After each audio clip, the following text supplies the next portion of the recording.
Fatou Salomé, en classe de première C au lycée d'excellence de Niamey. J'ai 16 ans et je suis de nationalité nigérienne. Salut, moi c'est Ibrahim Madou Soraya en classe de première C également au lycée d'excellence de Niamey et je suis aussi de nationalité nigérienne. J'ai 18 ans. Le projet qu'on veut vous présenter, c'est toujours sur la thématique du défi de développement en Afrique. Cependant, pour mieux cerner ce thème-là, on s'est d'abord posé une première question.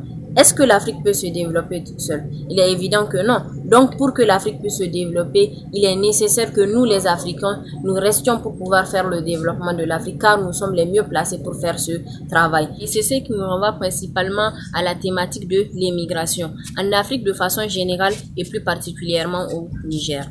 Ce qu'il faut savoir, c'est que le Niger est un véritable trait d'union entre l'Afrique noire et l'Afrique du Nord. C'est un pays qui se situe au cœur du Sahel et qui est caractérisé par des conditions climatiques extrêmement difficiles, un sol pauvre et une avancée croissante de la désertification.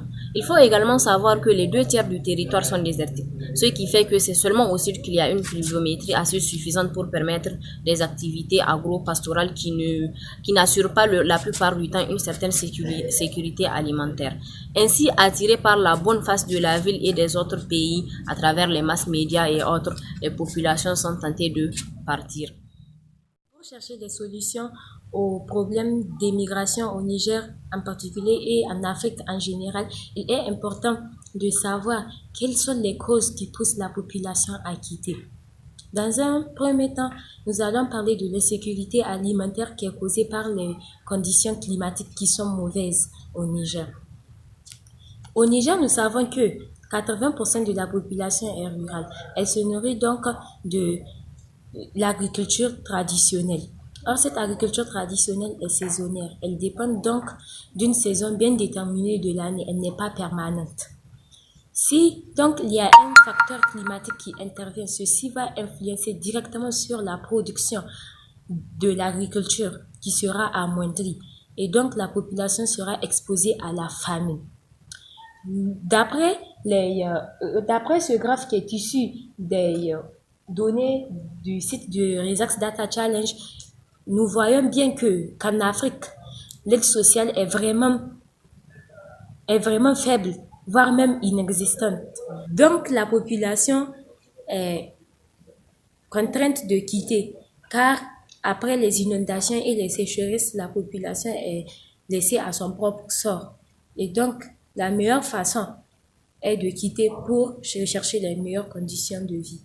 À part le problème de l'insécurité alimentaire, ce qui pousse les gens à émigrer, en fait, c'est nombreux. Il y a également le manque d'emploi. Puisque la plupart du temps, comme on a eu à le souligner, au Niger, la population est rurale à 80%. Donc, ils dépendent de l'agriculture qui est saisonnière. Ce qui veut dire que s'il n'y a pas de pluie, ils n'auront rien à faire, donc ils seront en manque d'emploi. Et pour les intellectuels aussi, la plupart du temps, ils finissent leurs études, ils sont vraiment compétents, mais compte tenu du sous-développement au Niger, plus précisément, il y a beaucoup de personnes, donc une croissance démographique vraiment fulgurante, ce qui fait en sorte qu'il y a beaucoup de personnes pour peu d'emplois. Ils se trouvent ainsi face au chômage et ils sont obligés de quitter. Ces causes-là, il y a également la pauvreté, car il faut savoir que le Niger est le pays le plus pauvre de la planète, avec une population rurale de 80% qui a pour indice de pauvreté jusqu'à environ 64% entre 2005 et 2007. Et quant à la population urbaine, cela va jusqu'à à peu près 36%. Ces données-là montrent vraiment l'extrême pauvreté qu'il y a au Niger. Ainsi, face à une telle situation, les populations n'ont aucun choix que de quitter à la recherche de meilleures conditions de vie.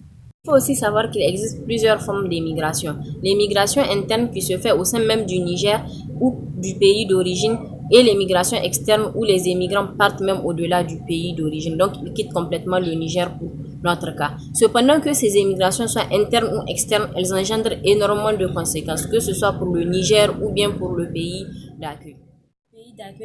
Il est important de noter 2 principales conséquences, à savoir la perte des bras valides et la fuite des cerveaux. Concernant la perte des bras valides, nous savons bien qu'au Niger, la majorité de la population se nourrit de l'agriculture. Or, cette agriculture est traditionnelle. Elle mobilise essentiellement l'énergie humaine.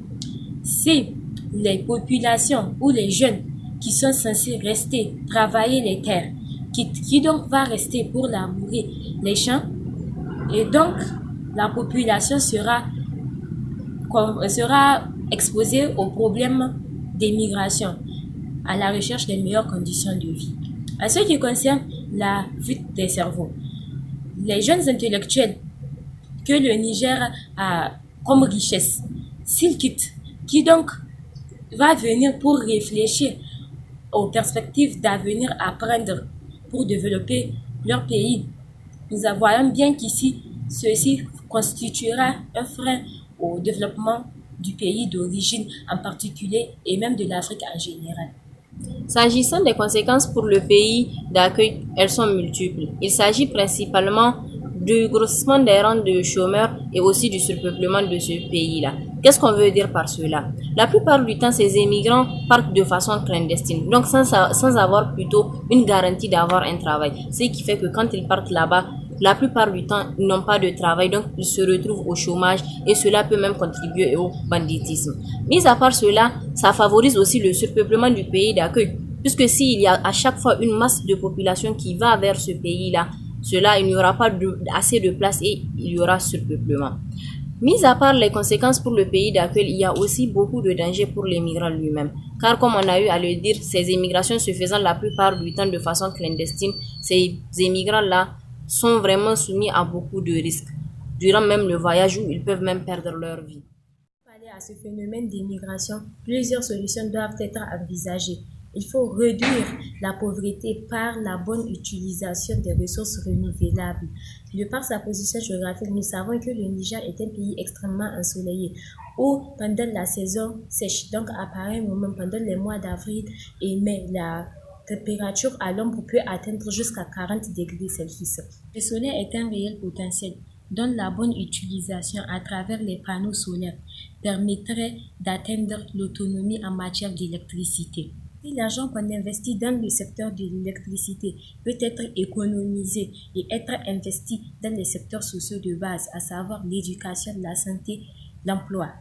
Or, nous savons que si on arrive à développer ces secteurs-là, une grande partie du développement est déjà faite. Et pourquoi même pas fabriquer des fours et des cuisinières solaires?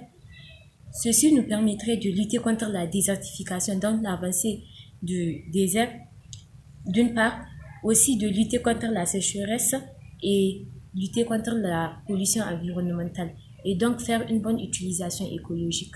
Lors du soleil, nous pouvons aussi exploiter les ressources hydriques que nous avons, dont la plus connue est sans aucun doute plutôt le fleuve Niger, le Djoliba. Donc si nous arrivons vraiment à l'exploiter convenablement, nous pouvons même alimenter en électricité tout le Niger et pourquoi pas même vendre de l'électricité aux pays voisins. Cependant, cette exploitation ne pourra pas se faire si on n'arrive pas à bien aménager ce fleuve, car il fait face à de nombreux problèmes dont le plus connu et le plus récurrent est l'ensablement. Si nous arrivons vraiment à désensabler le fleuve, nous allons tirer beaucoup de profit. Premièrement, nous allons l'aménager, donc on pourra bien l'exploiter. Deuxièmement, nous pourrons créer de l'emploi, donc réduire le chômage. Et troisièmement, nous allons forcément générer de l'argent. Car même à travers le sable que nous allons recueillir, ce sable peut être vendu au niveau des chantiers de construction.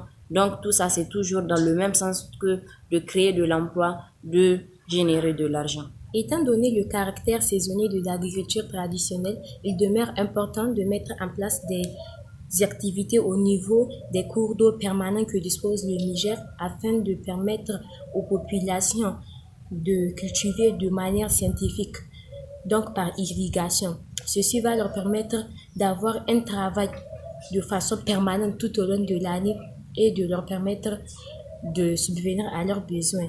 Donc, en bref, cette activité ou bien ces activités les retiendront au pays et donc ne vont pas émigrer. Zender, plus précisément à Kanché, on note un fort taux d'émigration des femmes. Ainsi, pour que ces femmes puissent rester au pays, on peut par exemple mettre en place des activités et allant dans le sens de l'emprunt par exemple. Si on prend les animaux, on peut leur emprunter des animaux d'élevage comme les moutons, les chèvres, etc. pendant un court moment. Donc peut-être 2 à 3 ans comme ça, le temps que ces animaux-là puissent se reproduire et qu'ils aient des petits. Et ainsi, après qu'ils aient eu des petits, on peut récupérer ces animaux-là donnés initialement et le laisser à ces femmes-là les petits afin qu'elles puissent plutôt continuer leur commerce, avoir de quoi travailler et aussi de quoi subvenir à leurs besoins. Ainsi, elles resteront au pays. Au du Niger, ce phénomène d'immigration se ressent dans plusieurs pays africains. Cette immigration est motivée majoritairement par les mêmes causes et engendre quasiment les mêmes conséquences. Cela veut dire que les propositions ou les solutions d'avenir que nous proposons dans cette vidéo sont applicables et pour le Niger et pour les autres pays de l'Afrique qui font face à ce fléau. Selon nous, il ne peut y avoir de développement sans deux choses primordiales. Premièrement, il faut combattre le phénomène d'immigration afin que nous, les Africains, nous puissions rester dans nos pays respectifs et réfléchir aux perspectives à envisager pour faire ce développement-là. À l'initiative du Resax Data Challenge, par exemple, qui est une très belle initiative qui nous permet de réfléchir sur les problèmes du moment qui minent l'Afrique et de réfléchir également aux solutions à mettre en place. Donc, premièrement, combattre l'immigration. Deuxièmement, il faut réellement un changement de mentalité des Africains. Il faut que nous soyons ouverts au changement afin de laisser certaines pratiques qui nous remettent vraiment en arrière et de pouvoir accepter d'autres qui vont vraiment nous permettre d'aller vers ce développement que nous